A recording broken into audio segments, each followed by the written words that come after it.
My Lords, it's a pleasure to follow the noble Lord Bourne while entirely disagreeing with him about the impact of trade historically and in the present day.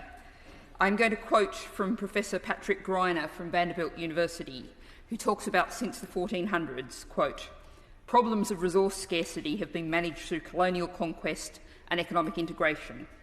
These approaches have impoverished the global South nations, robbing them of their natural wealth.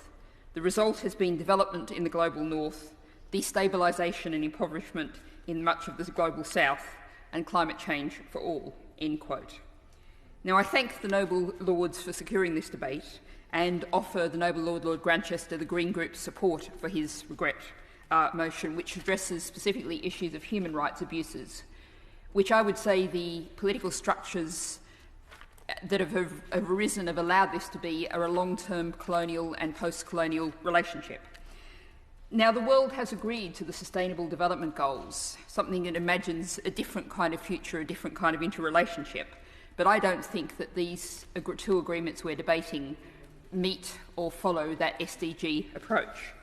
And if we look at the government's own assessment, both of these reports refer very narrowly to a differed 2015 rapid evidence assessment of the impact of trade between developed and developing nations. And I quote, the conclusion is, I quote, "It did not provide conclusive guidance on the overall impact due to a few significant gaps in coverage, particularly regarding the revenue, distributional and social/environmental impacts of free trade agreements." So, my Lords, if we just take a quick glance at what trade has done in Ghana and in Cameroon. I go to a World Health Organization report that talks about a tsunami of electronic waste being imported into Ghana. Quote, a child who eats just one chicken egg from Ag Bogbloshi, a waste site in Ghana, will absorb 220 times the European Food Safety Authority daily limit for the intake of chlorinated dioxins.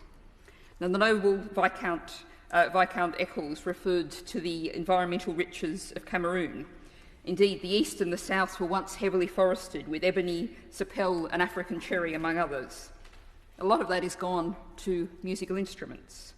Both Cameroon and Ghana have huge deforestation, relating particularly to what's known in Ghana as galamsey, craft informal mining, particularly for gold. Now, Ghana has suffered, among tropical countries, among the highest levels of forest deforestation. There's now 1.6 million hectares of forest in Ghana, down from 8.2 million hectares in 1900. My Lords, we're talking about more trade. We're talking about trade on the old kind of terms. We've seen the impacts. Let's stop doing the same things and getting the same results.